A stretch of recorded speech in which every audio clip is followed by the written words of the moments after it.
مصیبت کے وقت کی جانے والی دعا۔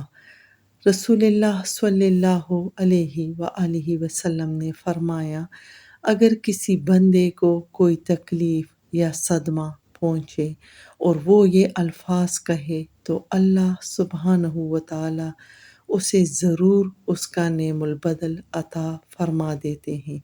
وہ الفاظ یہ ہیں: ان للہ و انا الیہ راجعون، اللہم اجرنی فی مصیبتی و اخلف لی خیر منہا، یقیناً ہم اللہ ہی کی ملکیت ہے اور اسی کی طرف لوٹ کر جانے والے ہیں۔